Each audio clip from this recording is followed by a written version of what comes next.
All right, so in lesson 9.3, we talk about arcs and central angles.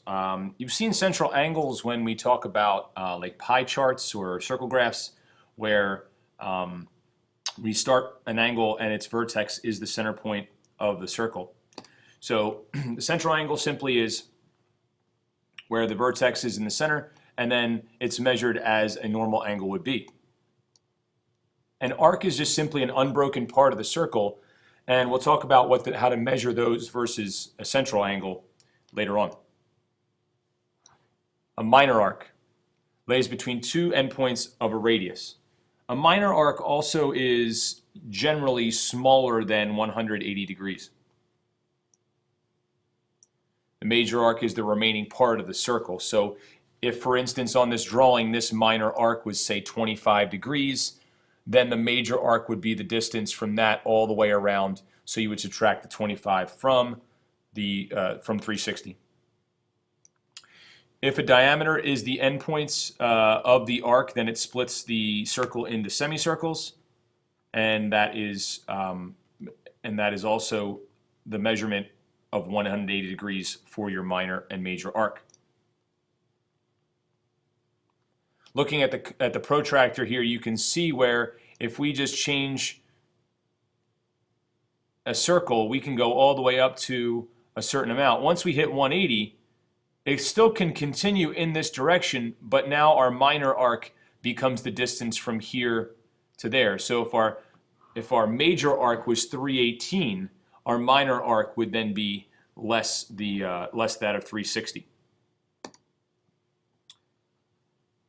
Postulate number 16, the measurement of the arc formed by two adjacent arcs is the sum of the measurement of the two arcs. So, as we see, the two red arcs are as follows. Therefore, if the first angle is 25 and the second angle is 30, the same measurements would be applied to the arcs, and therefore 25 plus 30 would be 55.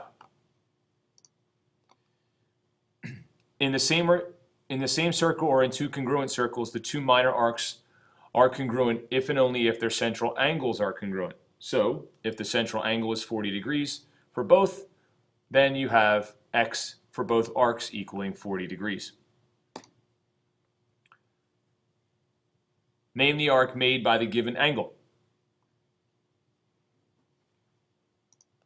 The name of the arc, if the central angle is angle FQE, is arc FE. And the arc symbol looks almost like a curved segment symbol.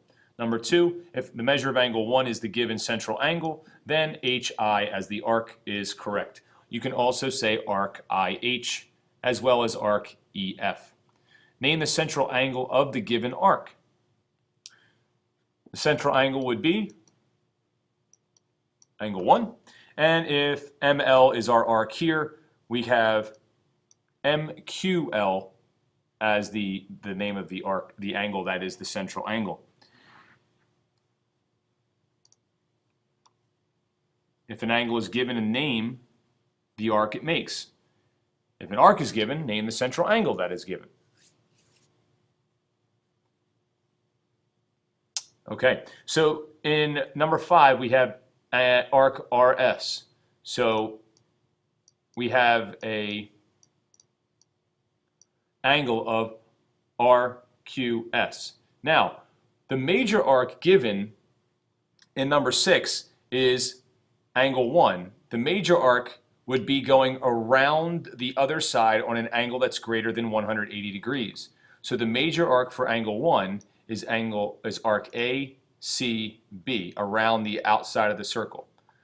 Angle KQL is arc KL, and arc SVT produces the central angle SQT.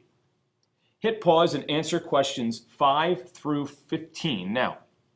Okay, next. Solve for x if the lines appear to be diameters, then they are. So in number 15, we have two diameters, and in number 16, we have a diameter and a radius, and our goal is to find the value of x.